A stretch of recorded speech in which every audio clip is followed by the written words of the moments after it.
D-U-Q-U-E-T-T-E.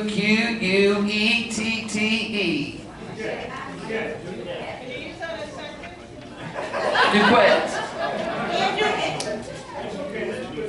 I'm not French. I'm American. De Silver and the Boulevard. Any other questions?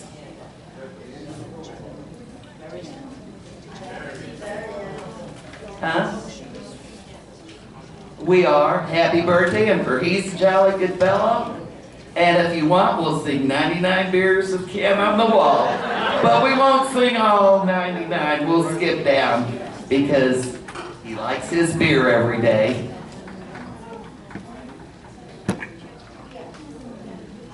Thank you. You're welcome.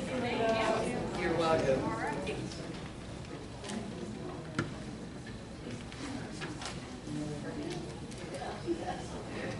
Debbie, before we start, can I, folks, we've had a lot of issues with people using the microphones. So what we would like to do is give a 30-second microphone etiquette. When you use the microphone, keep it in front of your mouth. Talk to the bottom of the microphone. If you're not talking to the bottom of the microphone, you're going to hear this. So we just wanted you to kind of understand this is how these microphones work. These are not omnidirectional where you can hold them in the air around you. You need to speak into them directly. That way the people on YouTube can then hear what you're saying. So, thank you.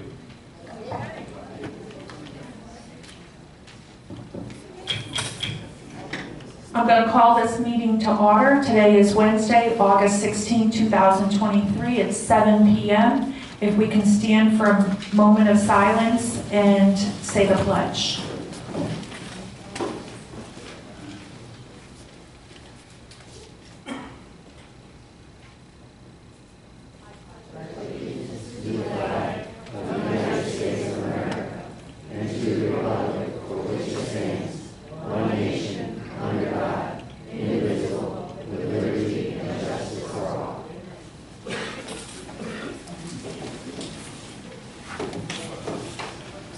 Is there anybody recording the meeting? No. Okay, Val's not here.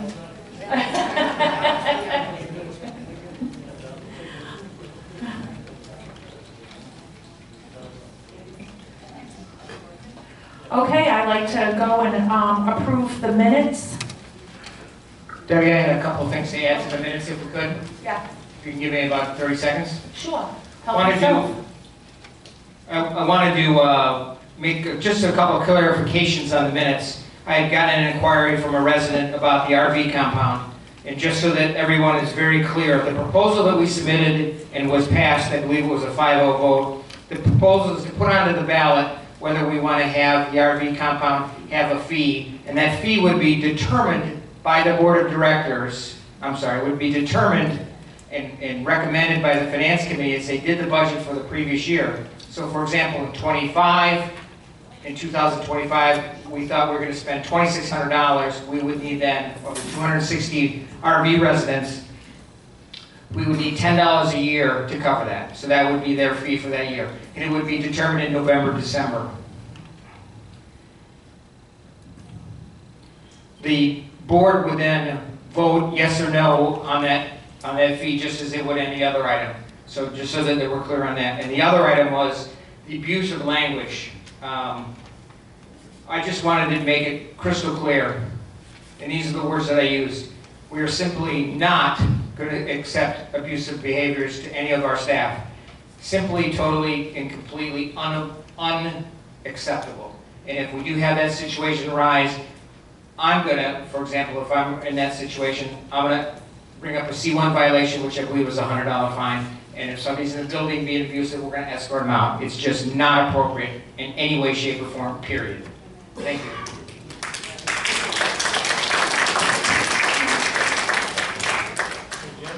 Hi. Can I clarify something? Yeah, go ahead, Bill.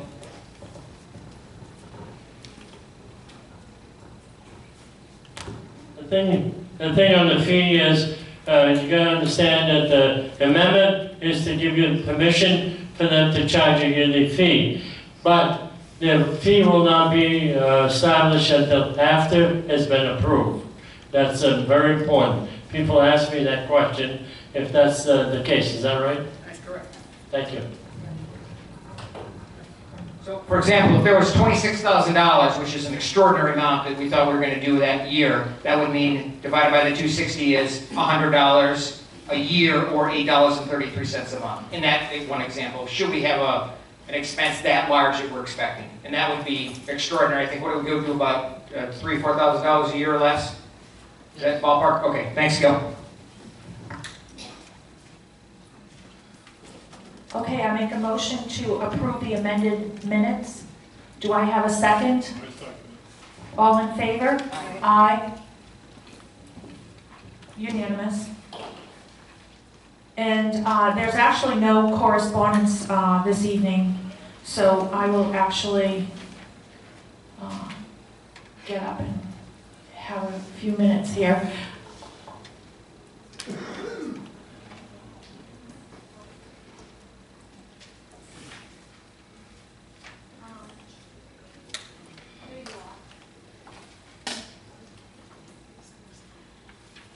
Before I start, I want to thank Trudy and Sandy for helping out with the employee training and the appreciation lunch. Thank you very, very much.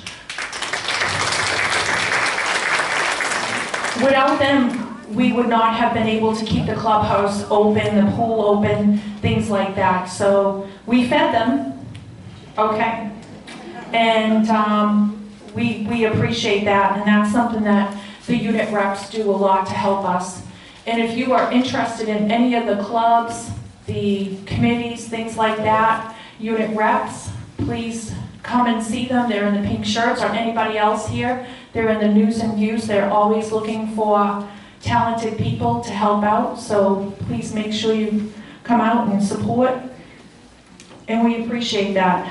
A couple things. One is we started looking at some new software for our HOA.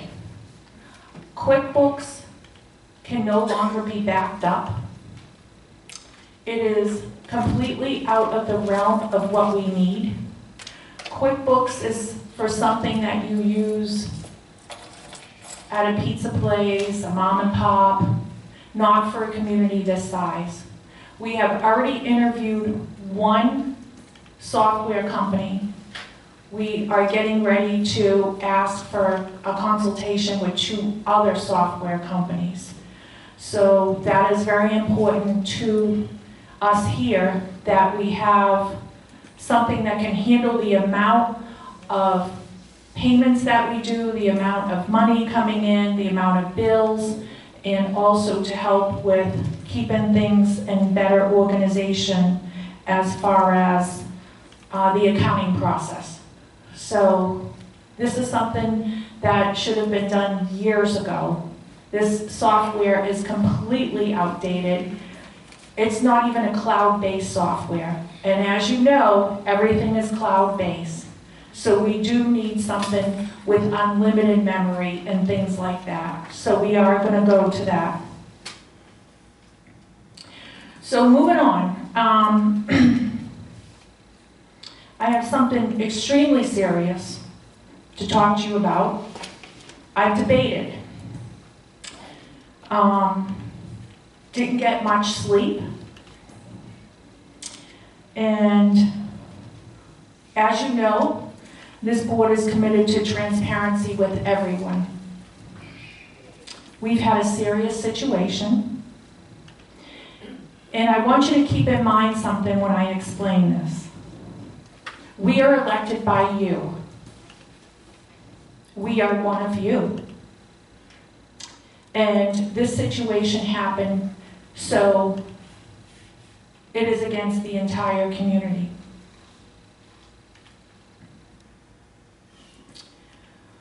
On Monday, August 14th, I received a call from Arlene in the office. She was upset.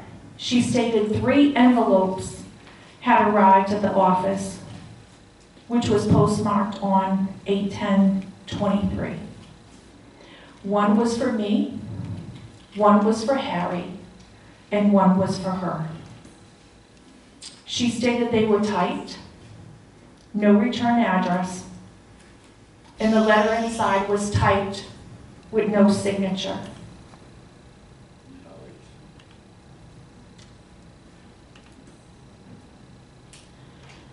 This letter had to do with employees that are currently employed by the BCPO.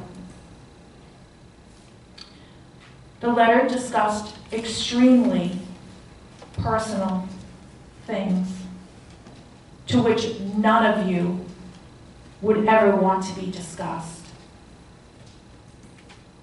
It was vulgar and I believe defaming. What is most upsetting is the letter was a demand. The letter has demands of the board. I took out the most important parts that has to do with this. The letter started greeting. Now that many of us are gone, an implantation to expose them will be made unless they are permanently removed from employment. If no action occurs within a reasonable time frame, other persons of interest will be contacted. These employees, along with the community, are victims of blackmail and extortion. This tells me a few things about the person or people who sent this. One, it definitely solidifies, however it happened, that they being no longer employed here with the BCPO is a good thing. Two, a former employee or current employees are now perpetrators of a serious crime against the same residents that pay them a salary. And three, there might be conspirators involved who still are working here and living here. We have contacted security, meaning the police. There's an appointment already made with them. Because basically they are saying that if we don't get rid of certain employees, they are going to spread unbelievably nasty things about them. That is personal. That's blackmail, and that's extortion.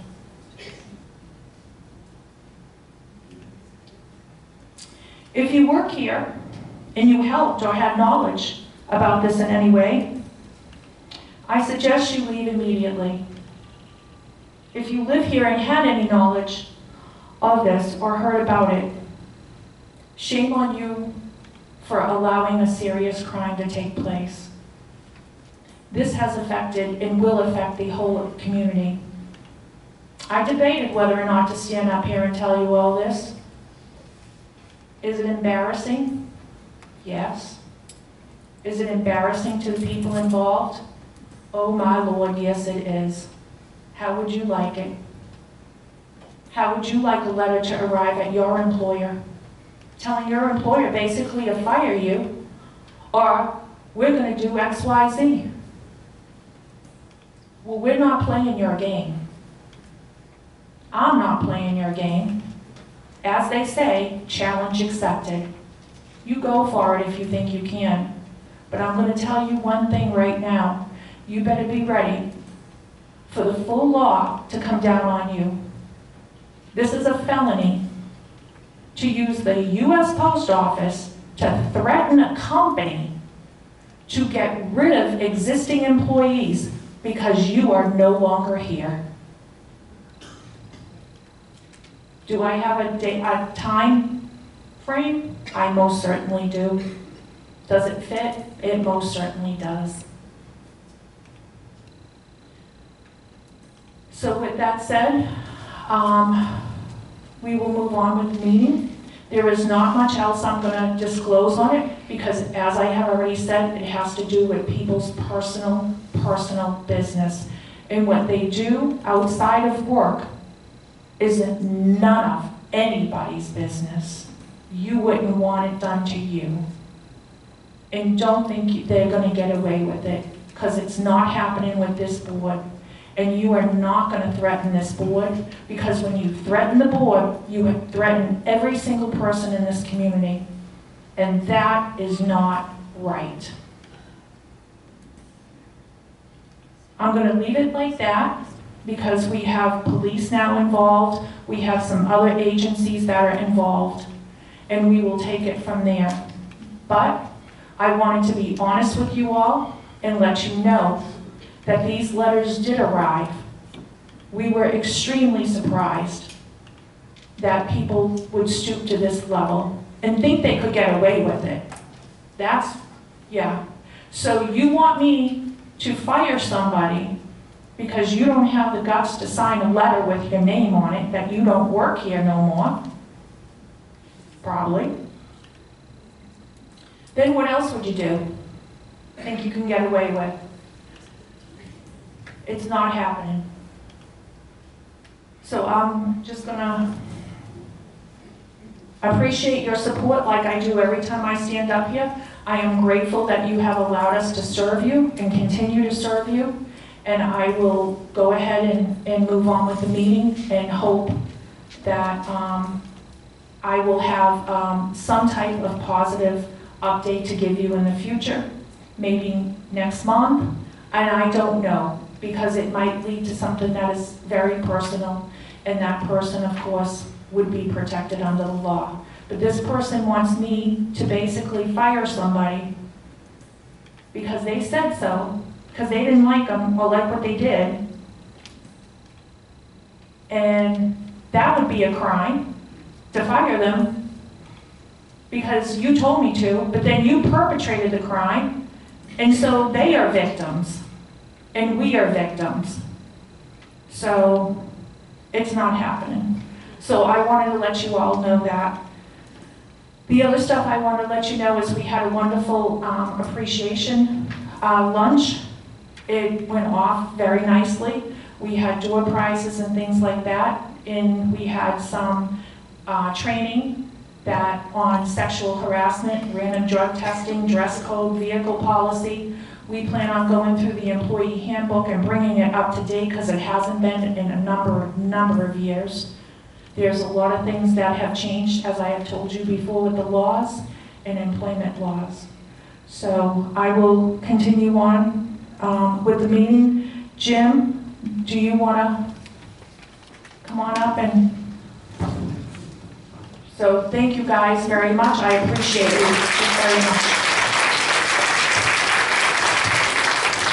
Thanks, Debbie. I want to go through quickly the treasurer's report, and I'm just going to round things to the nearest thousand to make it simpler and easier. Some people say, you quote too many numbers, nobody cares about all the numbers. Well, I'll just hit the highlights. At the very top of the report, it shows the operating balance that we have right now, $312,000. The interest that we earned month to date and year to date, we earned $2,427. Year to date, $5,646. That's just operating funds. We're at 64%. We spent $906,000 out of a budget of $1.4 million. That's 64%. Just so you know, where should we be for July? We should be at 58%. We're at 64%. So we're a little over budget. We spent a little more than the budget. The good news is, July, August, and September tend to be months you spend less money, so we'll probably be catching up. We were 8 points behind the month before, now we're about 5.6 behind. So for reserves, $2.498 million. With some interest we got in, now we're over $2.5 million. As you notice, there's a new column. It's got July, August, and September with dollar amounts there. What that is are funds that went from operating to reserve, and how much they were and what months they were for. So, for example, $52,000 was July, $52,000 in August, and $6,400 for September. So we paid a little of the September's already, even though we're not in September. We still have $46,000 that's due for September. We paid out a total of $25,000 and some change for 5 different checks 105 to 110. The donated funds were at, the ending balance is $28,000. We started with roughly $28,000. We got 805 donations that paid out $1,270. Total interest year to date is $17,222. I believe that surpasses last year. As of the 9th of August, we're over $20,000. So seems like every day we get more interest, which is good. Somebody asked me, and I do have a spreadsheet that's up on the website if you want to look at it. Well, Jim, where's all our CDs? It's on this beautiful, colorful spreadsheet. The top in yellow are CDs that we've already had. They've matured, so we put the money in, we got our interest back, and we went on to the next item. And then on the far left, there's a little, when you reinvested something, where did it come from and where did it go? So you're welcome to pull up the website. I'd wait a day or two and then take a peek at that. We do have 24 different CDs in 20 different banks. Wow, that's a lot of different banks, I've heard. The idea is we're trying to lower our risk. As you noticed, in the past 10 days, two more banks have failed. So I'm uncomfortable putting more than a 6-figure amount in. We've got a couple with 100,000 and a couple with 200,000, but I'm uncomfortable putting more in one place. It's a little more work, but it's worth the effort. So those are the highlights. Thank you. You bet. While I'm talking about treasury and money, one thing that I'm not sure how to bring it up, but let me just give you the highlights. There's 2 things that we can do as residents and members that will make the lives of our staff a lot easier. Think about it, 2,830 properties, which means 2,830 payments every month. So what we'd like to do is we'd like to make a request or a recommendation or a suggestion, whatever you want to call it. We're not demanding, we're not saying you have to do it, but please, when you come to make a payment, pay in cash. I'm sorry, don't pay in cash. Okay to catch that. Please checks, money orders, ACH, which are automatic clearinghouse, that's where it's automatically drawn out of your bank, debit or credit cards. And it does a couple things. It makes their lives easier without having to cash. It certainly makes it a lot safer. I'm kind of nervous having any cash at the admin building. It just makes you a target for thieves. And these days in Florida, as in many states, everybody but me has a gun, apparently, for whatever reason. And the second thing we can do is, and this is even a huge request, some people are able to do it and some aren't, is when you make your payment for January, for example, consider this. Consider making January, February, March, and then pay every quarter. So what you've done is instead of doing 2,800 payments every month, now we're doing 2,800 payments in January, but not 2,800 in February and March. It makes our staff's life a lot easier. Just think, 1 minute times 2,800 accounts, that's a ton of time just processing, just simply the payments. So if you can consider that, pay quarterly, paid by check, money order, not cash. All right, thanks.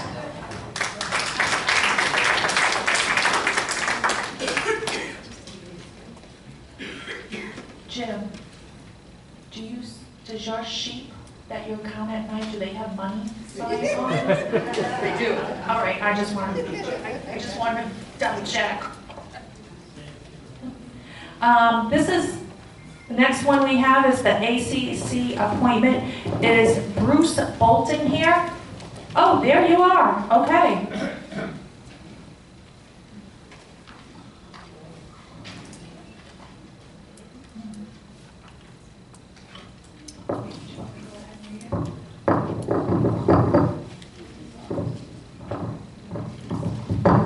Hey, Bruce, can you come up front?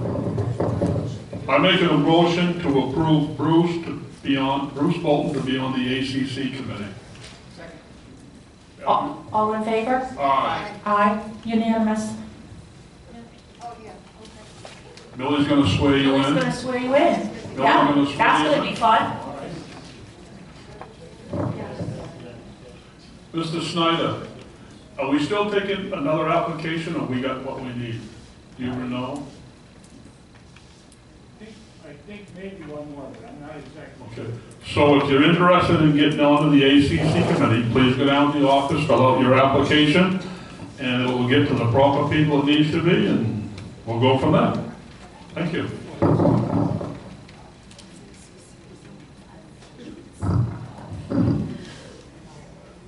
Okay, Bruce, will you raise your right hand? Do you solemnly promise and swear that you will administer the office to which you have been appointed to the best of your ability and judgment in conformity with the governing documents of Brookridge Community Property Owners Incorporated?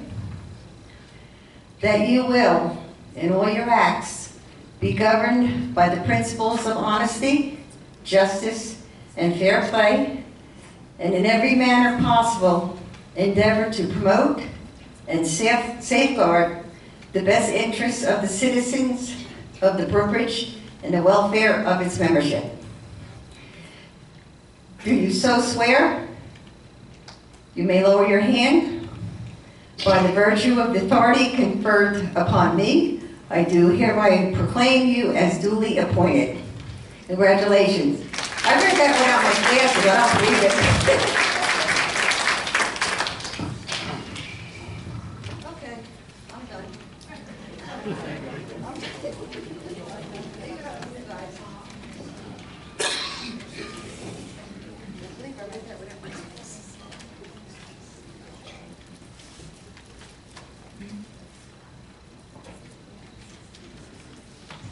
The next item that we have on the agenda is the preliminary budget. Typically in September, we present a budget to the board, we then vote on it, but we had the numbers early this month. So the Finance Committee has been working very hard, very diligently, and I'd like to share that information with you. Would that be okay with everybody if we do it a month early? Okay, great. And we'll also place this is what you'll be looking for on the website. It should be there by Friday. So if you want to take a look at it, it'll show what the expenses that we're estimating for the 24 budget are, what the income we're expecting, and what the new lot rent will be. Or HOA assessment, however you want to phrase it. I'll give you a couple of quick highlights, and again, rounding these off. We have subtotal of operations about $1.5 million.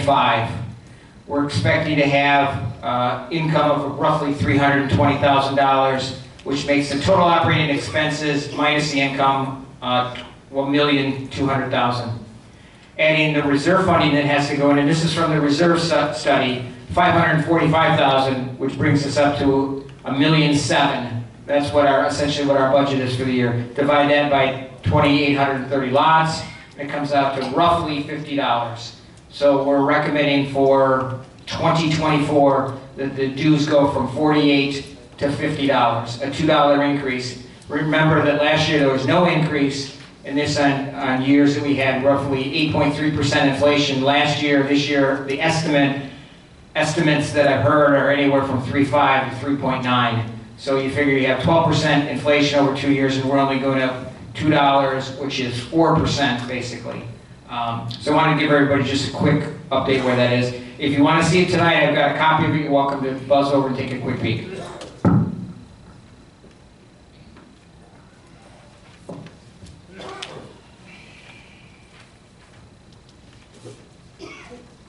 The next item on the agenda is the bylaw amendment that is being proposed for Article 5, Section 2. I'm recommending that, this is the topic, I'll read the board agenda topic. Amend bylaws, Article 5, Section 2, to allow one non-full-time resident to be on the board of directors. The community has approximately 40% or more part-time residents. They deserve representation within the community. I recommend that this topic be placed on the ballot for our community, not for the board, but for the community to decide, to vote and to decide on. I propose that we place on the next available ballot and allow all voting members to decide if one non-full-time resident would be allowed to be on the board of directors. Now, there'd still have to be somebody who's a non-resident who would want to be on the board. They would have to do everything. They'd submit their resume, and then subsequently they would have to be voted in. They could or could not be voted in, depending on the count. So that's it. Now, I know there's some strong feelings. Some of the full-timers, I'm guessing, would say, no, they need to be here. They need to be here all the time. They can't be an effective board member if they're not here. The snowbirds, which I used to be one, and probably many of you had, would say, no, we deserve the representation. With the technology advances, We just did an accounting meeting. People were from another state. We were talking to them just like we were sitting 5 feet away from them. So with the technology, we do have that availability. So I'll open it up to the floor if anyone has questions or comments. I'd like to get a second on this motion. I second. Member comments? Is there anyone who thinks it's a horrible idea? And now's your chance. Jim, I just want to make sure, is it non-resident or just? Can't hear you. Name and unit number. Name and unit number. Robin Napier, Unit 3. Is this snowbirds or is it non-resident, like it could be anybody? No, it's not a rental person. It is a person who is not here on a full-time basis. But who a owns resident. property.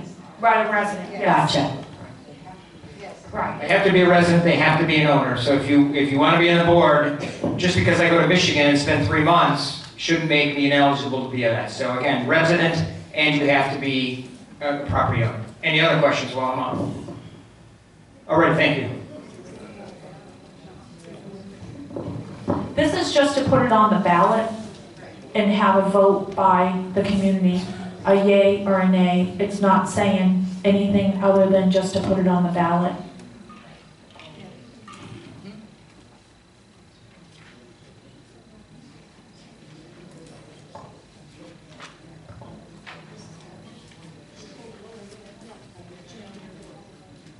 We need to call a vote on that proposal. Yeah. All in favor, please say yes. Aye. Aye. Passed unanimously, 5-0.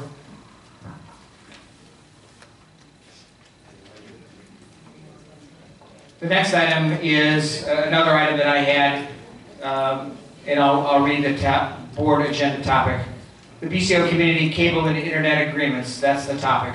Renewal of those agreements. The community could be generating revenue upfront or quarterly revenue sharing fees.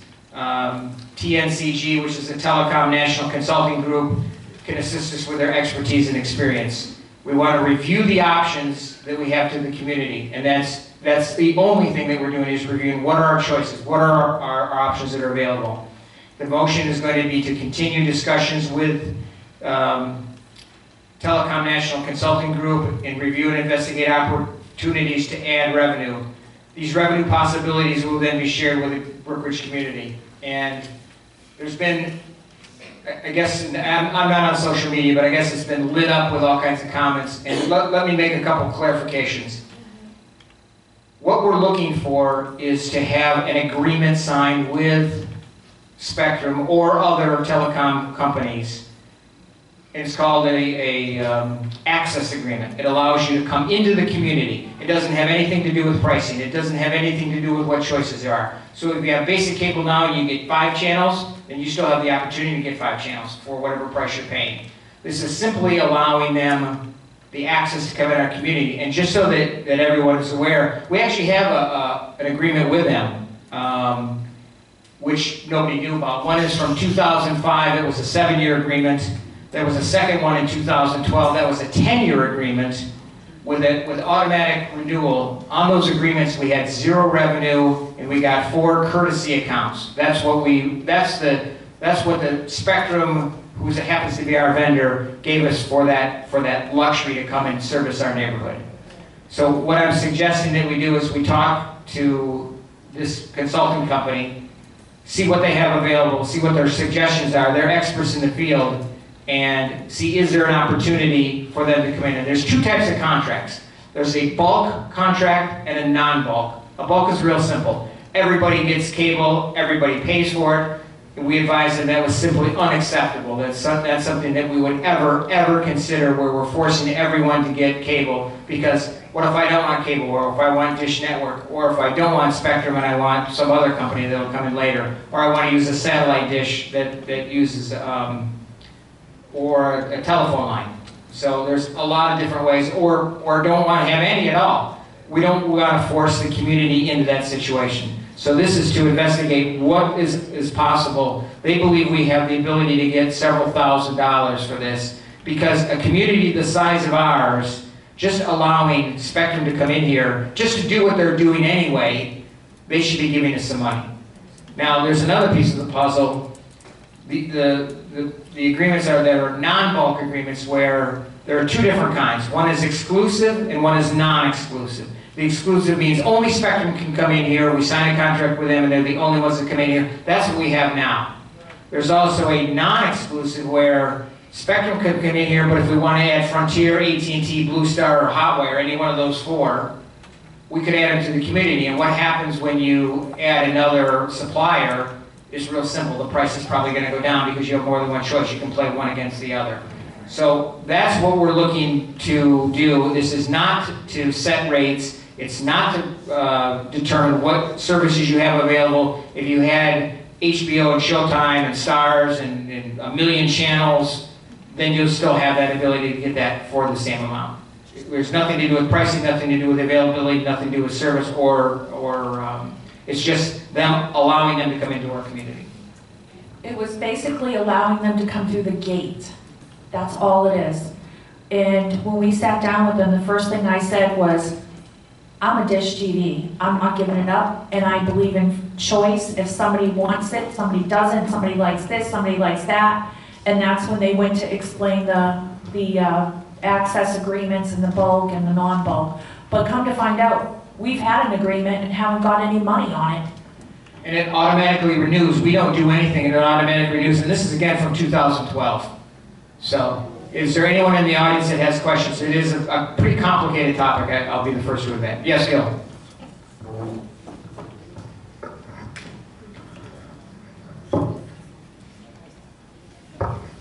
Your line to Unit 3. What happened to Spectrum Channel 3 to 732? Is that going to come back? I get it at home. No, I'm talking about the meeting. The meeting that was on there. Hold on, Mike. Yeah, the 2012 contract, the 10-year contract with the 4 units included the community injection channel. That was under Bright House. When Spectrum took over, they honored the agreement until the contract expired, but about a month before the contract expired, they took out the fiber optic, which is what we were running.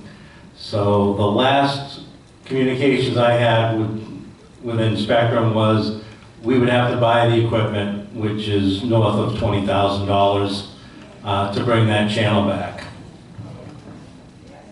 Okay. Any other questions while I'm up? Yes, ma'am.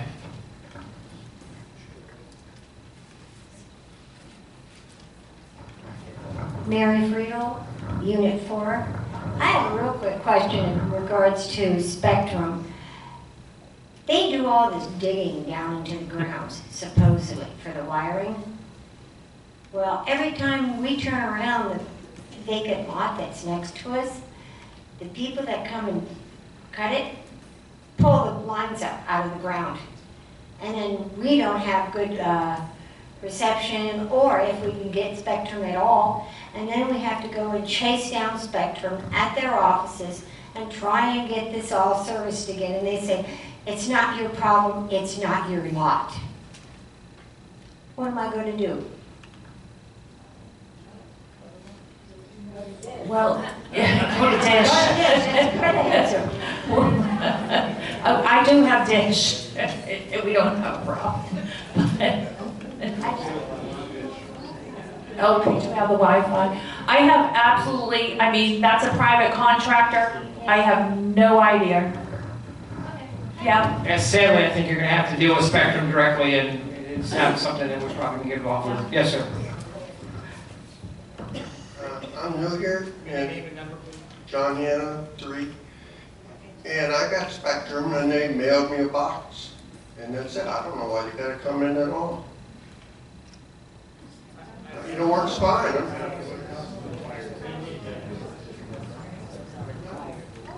I can also tell you that when we met with these gentlemen, that we had informed them that there would be 2 things that they would have to satisfy for us.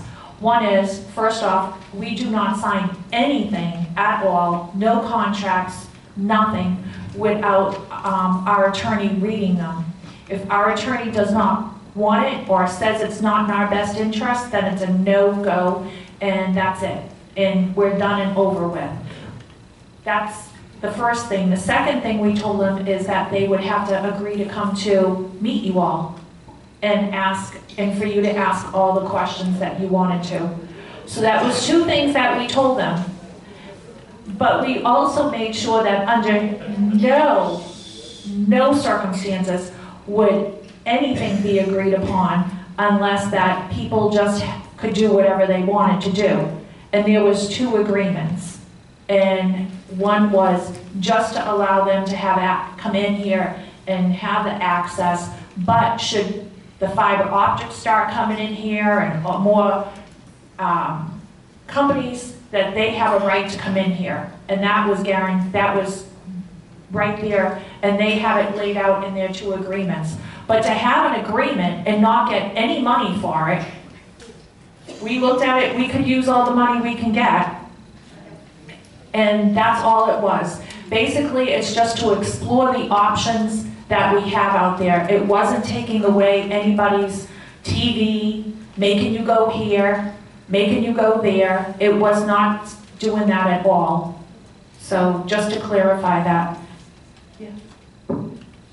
Okay, just to reiterate what Jim had said before about social media and some of these online stuff that you may or may not read. I don't want to mention the one, but anyways, we see it all the time, and unfortunately, stuff is put out there that's not true. We don't know where they get it from. They just like to rile people up. And my only suggestion is to everybody here, because we're all in this together, we all pay our taxes and homeowners, and you have a board here that cares so much about what goes on with everybody here. If anybody, please, if you have any questions on what you see, which is most of the time is false, give us a call.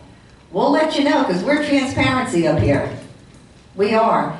And like with our president getting up there and letting the membership know about, the situations that that have come up, and I'm sure there's more to come up, but it just seems that ever since this board took over, everything is coming down the stream. And so you know what we do the best that we can. And one thing I have to do, I have to give kudos to our president, I really do, because she investigates everything, she does her background, she doesn't know you do. And she makes sure that whatever she's putting out there is the truth. And this is what we want you guys, just the truth, not that crap that's on there about the gates, about this, about that. It's not so. It's not so. And we thank you guys for having trust in us. We really do.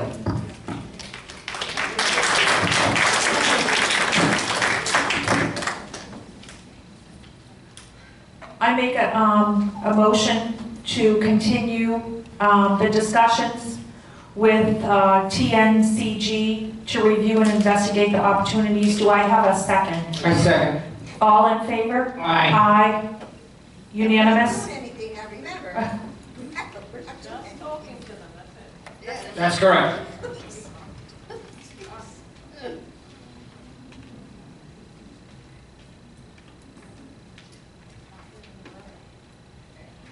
And the last item that I had was a board agenda topic about the evacuation route exit at Adolph Street. This is where Grove and Scepter, little road between them, it's right at the end of Adolph Street. What I'm asking is that we widen the evacuation route when we have the roads done. There's a little section of road there, so while they're here doing another road, wherever that happens to be, that we add that to the list of things that are done, to widen it a little so that for two reasons. One, it allows us to have a second exit way out of here in case of a hurricane or tornado or whatever situation would arise. And by widening it when they're here working already, we should get a better price on it. So the analysis is we need a good second road for emergency use and future egress and ingress and egress routes for the residents.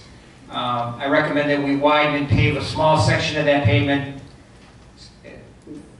the next time that we're repairing roads in the community. I propose that when we repave roads in our community, between anywhere, that we concentrate on the road between Scepter and Grove Road at the Adolph exit. So we want to widen and pave it. That's kind of the highlights. Can I get a second on that? All in favor? Aye. And again, this would be done when we do the next paving of the roads.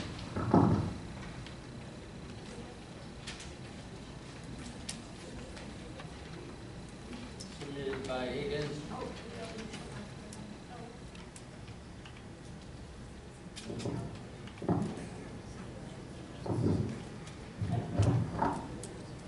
Submitted by Higgins Coco. The topic is election committee. Request resumes for those interested in serving on the election committee. It's just a request, resumes if you're interested in serving on the election committee. If you would like to. Oh. Yes? I have a question about that. Yes. On your cover sheet, Can we you're get on talking mic? about Can you get on a mic? Hold on, I got Right.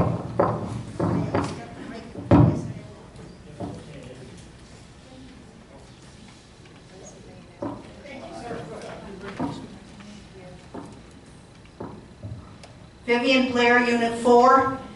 On your cover sheet, it says an application, yet you're talking resume. Is there a difference between the two things? A resume or an application? Which do you want? They're actually just one and the same. They submitted. Okay, I wasn't sure. Yep. And then I have one more question. Okay. On your resume, I saw one on here. Yes. You're asking for our UBL number. If a resume is going out to the community, why do they need my UBL number? We need You to have my address. Right, we need to make sure that you're also in good standing, and that's something that the Arlene and the office actually look at when it comes in.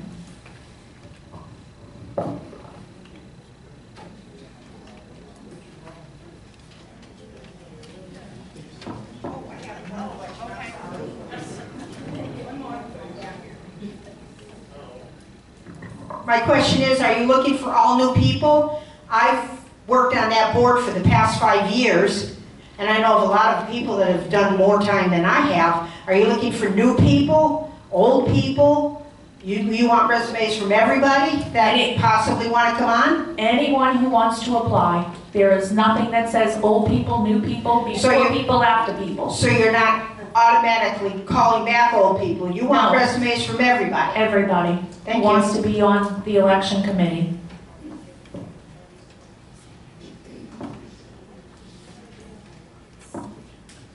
Okay, again, submitted by Higgins Coco. Topic is paid day off for employees' birthday. Proposed motion, I move for the board to give employees a paid day off to be taken in the month of their birthday, as schedules allow. This will go into effect as of January 1st, 2024. This is to become more in line with what, I'm sorry, what? I have no idea what he said. I Okay, couldn't understand him at all. okay, well, I'll read it. Thank you. Okay. This is submitted by me. This is the topic, paid day off for employee's birthday. The proposed motion, I move for the board to give employees a paid day off to be taken in the month of their birthday as schedules allow. This will go into effect as of January 1st, 2024. This is to become more in line as what companies are doing on the outside. We cannot pay our employees current, you can go to McDonald's right now and make $15 an hour, no lie, a sign-on bonus, and then if you show up for work for 30 days, you get another bonus. That's wonderful. Companies out there give these types of perks. It helps with morale. It helps to show that we appreciate their hard work. It is once a year for their birthday. They have to take it in the month of their birthday. They have to schedule it. So if any time in their birthday, so if their birthday's in August, if their birthday's August 31st, well, hopefully they know their birthday's August 31st. You know, coming up the end of September, they say, hey, you know, Arlene, my birthday's coming up. I'd like to take this day off for my birthday. We can't have them taking it off in various other months. It would create a nightmare for payroll and bookkeeping. So that's why, and in most companies, you have to take it in that month or you lose it. You cannot carry it over, you use it or lose it. And it's just to show that we appreciate their hard work. We're trying to be more in line with what current companies are doing out there. And that, it is a paid day off, yes, for their birthday. Happy birthday, we appreciate your hard work. Yep. Is there any discussion on it? Any questions? No? Do I have a second on this? All in favor? Unanimous. Okay, submitted by Higgins Coble. Topic, school gate at Center Avenue. Motion to permanently close school gate effective from the date of Hernando County School holiday break for safety of Brookridge residents. Couple things with this. One, we have the school gate must be open by a certain time every single morning. There is no reason, there's no excuse that they can't get down there and open it up. So if somebody is in an accident, they still have to get there. It is creating a hardship on code enforcement. The second thing is, there is multiple schools that go through the gate. So we have this school at this time, this school at that time, we got the little kids at this time. The gate is then left open for a period of time until they can get back down there, sometimes a few hours at a time. Unwelcome visitors coming through that gate. That is a liability issue for us. What if somebody goes and breaks in your house? Well, the gate was opened. So it's creating a liability issue for us. The road is unsafe. It's starting to wash away. The other thing is Public Works is complaining. It's creating a hardship on them. They constantly are having complaints about trash, wrappers, bottles, cans, juice boxes, you name it, that they have to go down there and pick it up. It's not fair. You would drop your kid off. We are giving from now until school break starts, which is December 22nd, for the school system to either come in and pick up the children or make arrangements.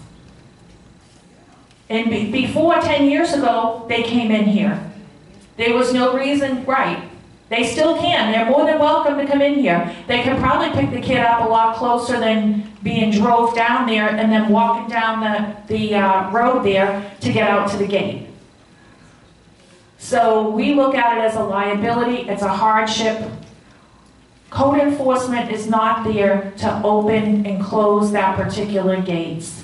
They have to watch the main gate. In the meantime, we have people coming in that gate. So that is the reason for considering for the closure of the gate. Is there any? We have two people that want to speak to this. Mr. Foster, do you want to come up here and speak to this, please? You cannot close the gate due to the students walking. And by the way, there's no written agreement with the schools. This was a handshake deal. So we have nothing from them on this. Can you please state your name and your unit number, sir? Jerry Foster, Unit 2 and Unit 4. The comment that I have about that is we explored that option in 2021, and we were told it was a verbal agreement. But also, if anybody lives in this county knows, if a kid lives within 2 miles of the school, he has to walk. And according to that back there, from that distance to the school, it's probably 2 miles to, say, the clubhouse in a straight road, straight line. So are you gonna make kids go out the front because they can't be picked up by a bus within 2 miles of the school? Well, So, I mean, that's why they got a crossing guard back there. That's the reason for the crossing guard on the school road, to walk the kids across the school.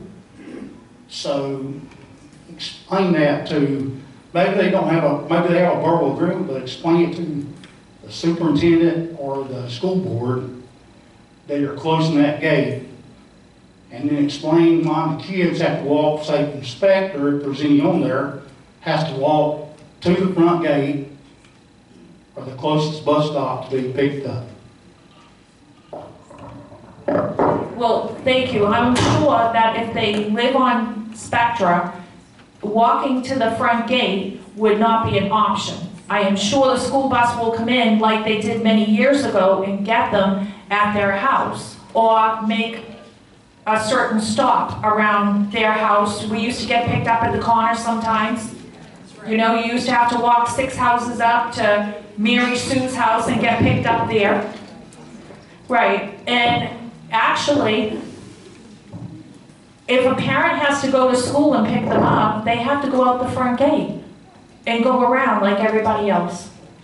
So that is a handshake deal, and I feel it's more of a liability issue to the people that live around that gate, who are living by themselves, who's elderly and disabled, and it's creating a hardship on code enforcement. Is there anybody else?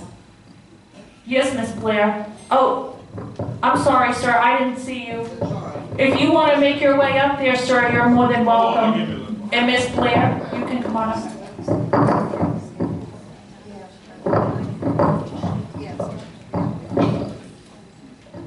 Vivian Blair, Unit 4. I just want to say thank you for closing that gate.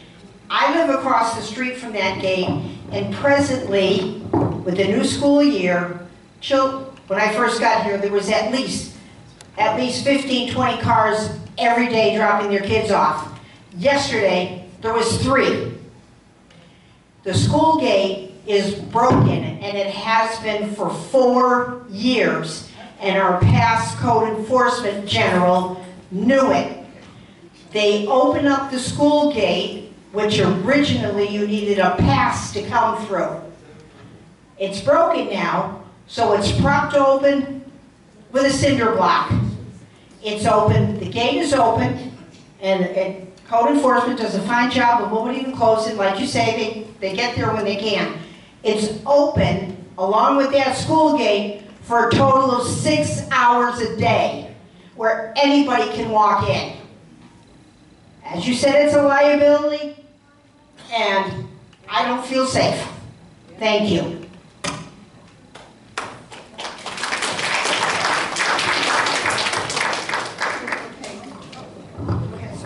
Okay, just to add to that, which our president has stated about liability, it is that and a lot of it, but also when things are stolen, golf carts, right out that gate and goodbye.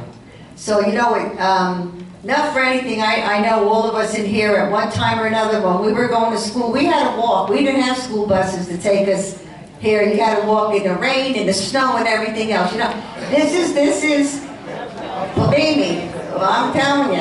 And you know what? This has been an inconvenience for the parents. We can understand that. But over the years, things have happened with that gate being broken, the locks and everything else. So what we're trying to do is keep this community safe, keep the kids safe. And where there's a school bus, they have the school bus stops, let the parents bring them to the school bus stop, get on the bus and go to school. We don't need to have that gate open. Too much stuff is going on. Never found that golf cart. And George, after this young gentleman speaks, Robert Kovac, Yes. is he here? Talk from here, I guess. You gave me the mic. Oh. Robert Cole, I live on Rialto in Unit 3. This gate has been a problem for years and years. If the gate is broken, let's pay for it and fix it. I mean, why are we, debating such a minor issue? If the gate needs fixing, the kids have to go through the gate to go to school. And we want them to go through the gate to go to school. Are we making an issue of security? Hire a guy to stand there all day. I wouldn't object to seeing that happen. But, to quibble about it and complain that you're not feeling safe because you won't refuse to do anything about your own safety seems inane to me. And we've made this over the years, I think 3 or 4 times. We even closed it one time and made everybody go around for about 2 weeks until we got the agreement with the sheriff to man the gate during school hours. And I think that option is probably still available. But what I'm saying is just seek an option that clarifies this and makes it convenient for everybody and makes it safe. There's no reason we can't do that. I believe the gate that's broken is not our gate. Is that correct? Something for code enforcement? Well, then let's discuss it with the school, whoever owns the gate. Let's get. They won't fix it. Well, then if they won't fix it, let's us fix it. It's not our problem. If we're concerned, it's not our job, but let's fix it. But it's not our problem to community. touch. It's our community. Just close it. But sir, it's not our problem. Kids walk around? And I just want to speak to one point the gentleman made about hiring more people to go out there. Let me just tell you right now, so that everyone understands, we can do that. But there is a law that says that if you have more than 50 employees, you have to then pay all this additional benefits. So right now we're at 45. 45 employees. We've hired a lot of employees. But if we go to that magic number, what Jim talked about, the $2 is going to be off the table next year. So we have to watch that number. So, George, did you have something? As a treasurer, adding additional people to do that gate, in my humble opinion, would be financially irresponsible.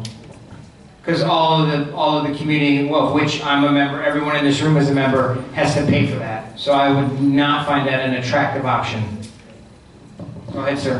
To that 2-mile rule, can we get... Naming unit. Bruce Bolton, Unit 4. To that 2-mile requirement for the superintendent of the schools, there is no place in here that you can get less than 2 miles to the school, no matter how you go. Because if you do it by car, I'm not talking about eagles flying or anything else, but there is no place in here. So it would seem to me that that would just simply be an automatic, go ahead and send us in here to collect all of the Brookridge kids and bring them all to school. That just seems like it makes an awful lot of sense. Second point, how many kids are we talking about in here? It's only, this is a 55+ community. We don't have a lot of school-age children in here. I'm asking how many there could be. Is it 50? Is it 100? Could you fit them on a bus? Well, we have the different ages, so it's hard to keep track of them all. So we've got one group, we have one high schooler person that needed kid. He was going someplace different than the rest of them, so they needed the gate open even earlier for that kid to go to a different school than the high schoolers. It's been back and forth. Is there anybody else? Oh, sorry.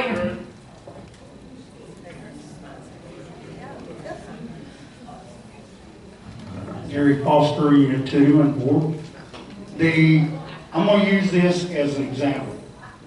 Pristine place down there, even though it's got gates and stuff, the buses do not go in Pristine Place, which is down Barclays and Elgin.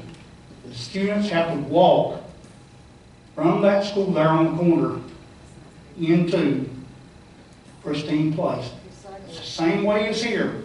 They got a gate to go through out there. That's why they walk. It's been 2-mile radius of that school. This is within 2 mile radius of that school.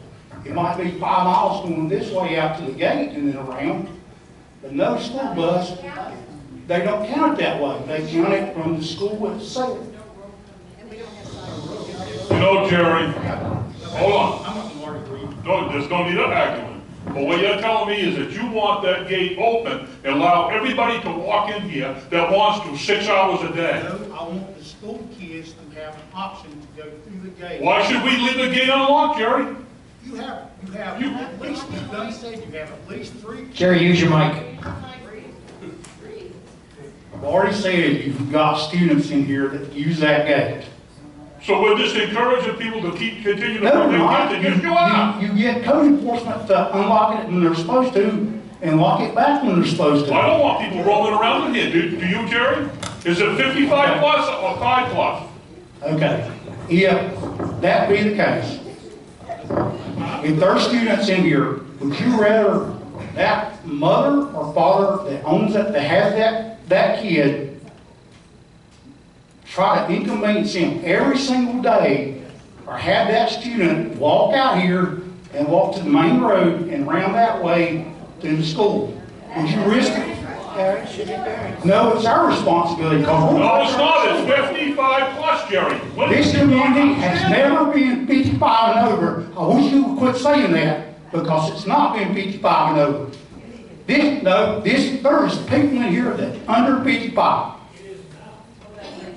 No, there's more people than you think under 55. Do we need to encourage people to bring their children in here? Have you ever gone down to the gate and see how many young people pick their kids up, Jerry?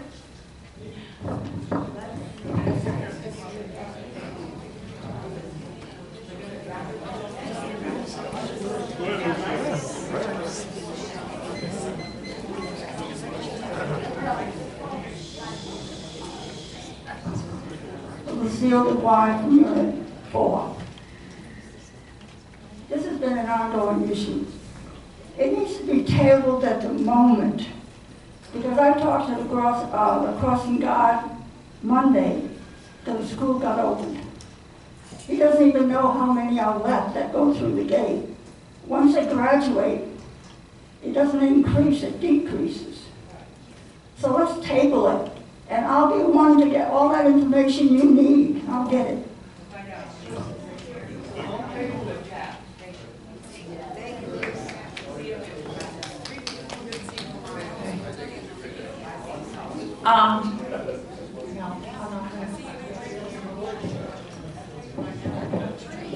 I make a motion to approve to shut the gate down. I second it. All in favor? Aye.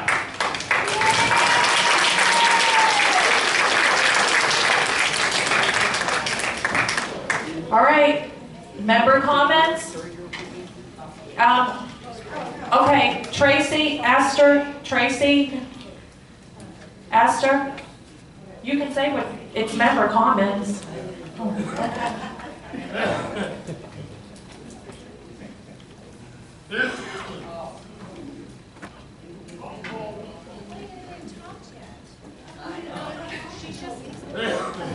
Tracy McCombs. Been pre-staging. Unit 2. Thank you everyone for being here this evening.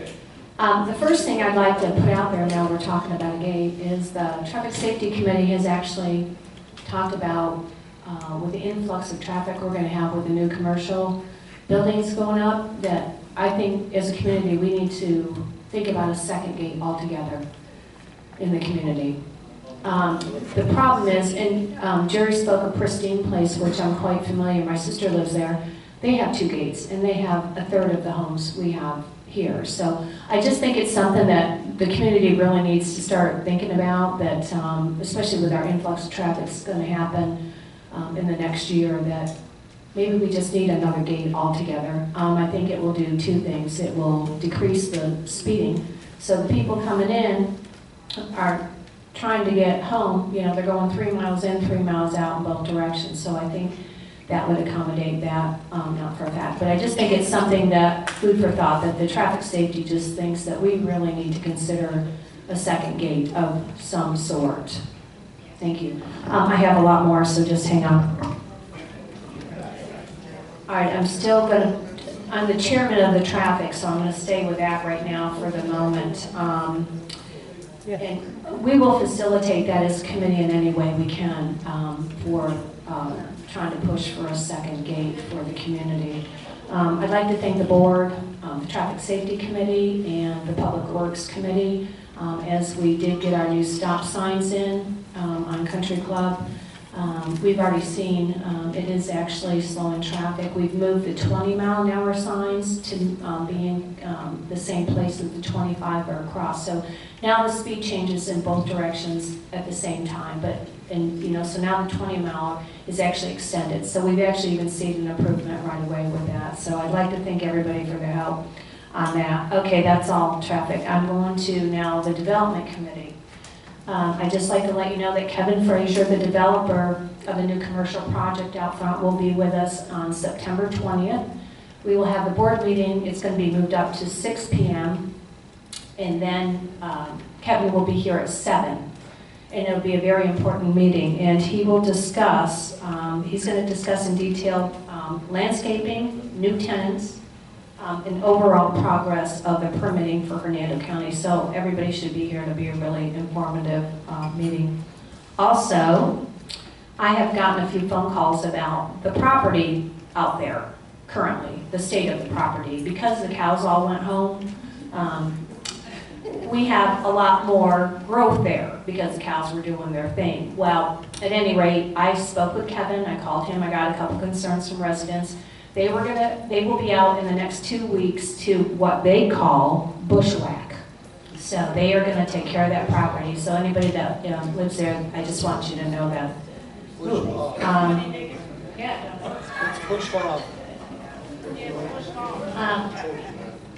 I think that's all I have as far as that goes. But just a reminder, just everybody, Kevin will be here.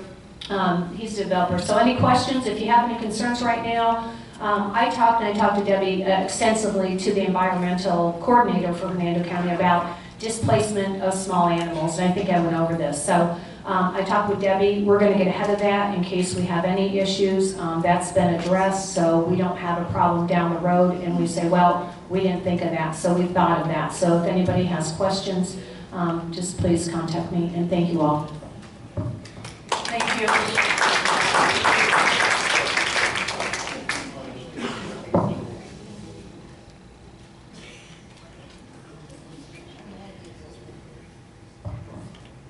Okay, Esther White, Unit 4. I just wanted to thank everybody that has contributed to bringing, because it's been very hot, water to the guardhouse, any kind of food was brought up. I just want to say thank you to everybody here who has done that for us. It was very nice and kind, and we all appreciate it.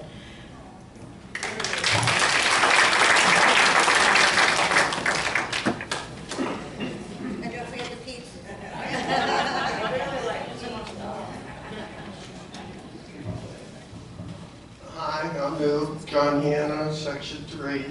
In my old community, we had a food program with all the neighbors had, I got to talk in their bottom, right?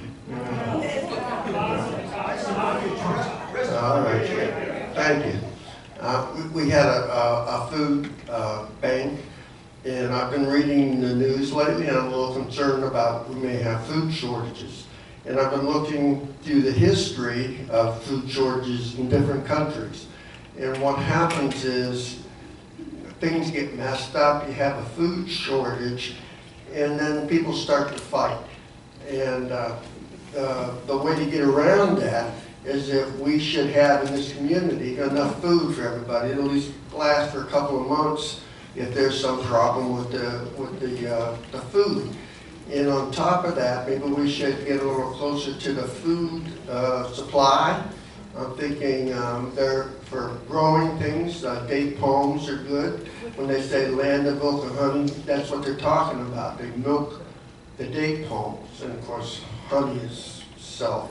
And chickens. We all had chickens. I think it's a really good idea. And I got a message from some poor people, or a message from a woman that was collecting for poor people in this community. Chickens are a real good idea. That way we have food to distribute among the poor. And everybody else can get it. And then and historically what happens when you run out of food is they have a collectivism. So I have some food, you're not going to take it. What we have to do is have you have some food so that we can cooperate. But what will happen is they'll get somebody else to collect it. They'll call it a collective. Somebody will come, that will be the police. So we need to, in this county, we need to cooperate with the police and let them know that we're fine and they don't have to come and redistribute our food. And I'm thinking to pay for this, maybe a gala or some parties or something like that. So get your taxes ready. Well, thank you very much, and welcome to the neighborhood. Thank you very much. Yes. Hey, Dick, before you come up. Yes, sir.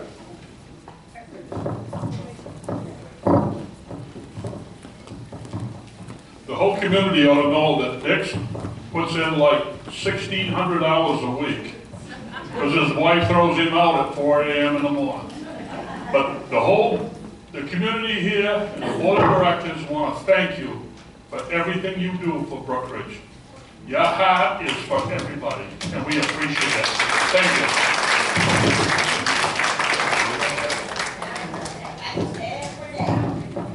And he's too big for me to argue with, so I was very happy to spearhead that project on hole number 1 out there, but George and I spent a lot of hours out there. Debbie was out there every morning. I'm sorry, Dick Terrio, Unit 3. Debbie was out there watching that project every morning. Never once did she bring me a donut, a coffee, a bagel. She was quick to say, it's going good or it's going bad or what are you doing, but never a coffee. A lot of what I wanted to say tonight is, again, a lot of you people know me from Brookridge Entertainment and other things in Brookridge. I'm so happy to have this board, and a lot of you guys are too, because I'm out there talking to a lot of you. I think we've got a good board. We've had a lot of hard-working boards here, my 17 years, and I really don't think, if we consider a bad board, I don't think in their mind they meant to be bad. I really don't. I think everybody has good intentions. Some of them work, some of them don't. But these guys are working. Jim, we have to thank Jim because I had a comment from a member that says we don't understand where all the money's going. How can we see it? If there's 40 different accounts, we need to see that. He just told us tonight, I think, Jim, you can look on the website. That's pretty doggone good. That's not why I'm here, though. A couple weeks ago, somebody said that we're a family. A lot of you think that. We are a family. Well, if we're a family, and the question was, how much the clubs donate, or do we still donate?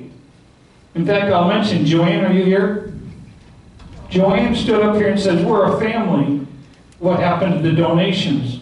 Well, Sandy Lewis is here from Monday night, and I know the Monday night shows donate. They've donated some money for cleaning of the drapes.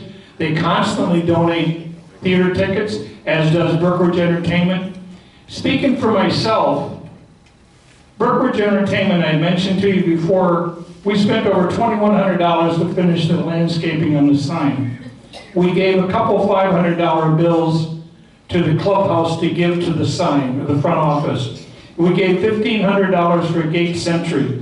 $4,000 we've spent, Brookridge Entertainment, along with the BCPO, for the last 4 or 5, Veterans Day and Memorial Day.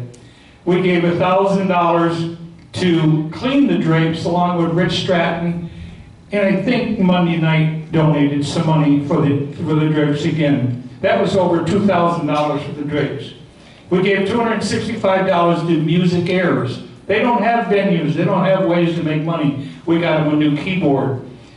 Gil will tell you we donated $268, I think, for all new Veterans Day decorations. Gil's group, the Veterans Committee, worked hard to underwrite the money for some of the food for these events. We gave 5 years ago, we catered, for 5 years, we've catered lunches for the monitors. Those run $200-300 a piece. I'm gonna bore you to death. Believe me, we raise money for the community. The clubs here do still donate money if there's any question. Rich gave me this, and there's too much. The men's club donated $250 to the ladies of Brookridge. There's Operation something I can't read here. The sheriff's organization, $500 to, this is the men's club, and I don't know what it's for. But believe me, your clubs do donate to the community, and we welcome that. The Brookridge Entertainment, when we collect money, we spend as much as we can on getting better shows, as does Monday night. We take in money, we try to buy shows, and we got season ticket holders in here? We got some pretty damn good shows. Well, the money we have left over, we try to donate to the community. Real quick, some people took my thunder away on social media. Guys, you gotta be kidding. I'm gonna get in trouble here. Sure as hell I'm gonna get in trouble. Here's a neighborhood or social, whatever kind of social media it is, because I don't post. I read. I got it on there because I want to keep up with things, but I wouldn't post on that thing. None of it. But that's just me. Jones somebody, stop signs. Please be advised there are 2 new stop signs. Nice. Informative. Great. Tracy, please be aware of the new stop signs in place in our community. They're at the following locations. Nice. James Bennett, I'll mention the name. Email received, BCPO, dear Brookridge residents. Please be advised that the administration will be closed August 11th. Information, nice. Ken Walls, Ken, you know me. Brookridge BCPO Board of Directors meeting tonight, 7 p.m. Hope to see everybody. Nice. I don't even know if I want to read this. Attention, agenda items, really? Making a motion to permanently close the school gate on Spectre? Does the county know about that? Wanting to explore options to charge residents for cable? If that's the question, what the hell are you doing putting it on social media? This is where you need to talk about it. You know, if we're family, there's nobody in here that said my son's a bum. My daughter had left her 2 kids. My mom can't pay her rent because she drinks too much. We wouldn't put that on social media. Well, this is your family.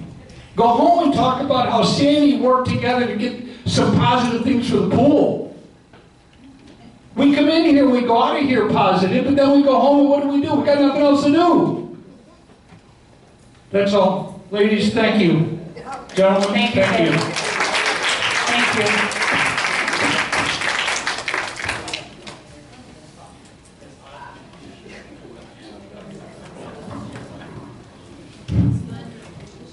Thank you. Thank you, old friend here. One thing I'm going to thank the board and Eileen. Gil Lento, I'm with Unit 3, and I'm also the chairman of the RV compound. This is about the compound. One thing that has helped is that you brought in Diane to help me out on managing the compound. That's the best thing that ever happened. I'm proud to have her with us.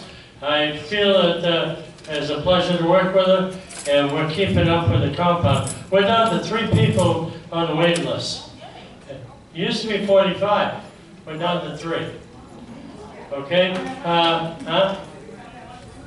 No, we made it more manageable. We had people hanging around with spaces that they weren't using and never told us. So we're back and done inventory 2 years ago, and we made it more usable friendly. So with her being there and making the communication between the users and everybody, it's really helped out. So I really appreciate whoever hired her did a good job. So appreciate it. Thank you. Thank you, Gail. Hey, Mike, do we have anything on YouTube tonight? Nobody with a name or unit number, so. I guess that's the problem. Well, with the weather, the way it's acting, I'm making a motion to adjourn this meeting. Second, all in favor? Aye. Thank you, everybody. I appreciate everybody.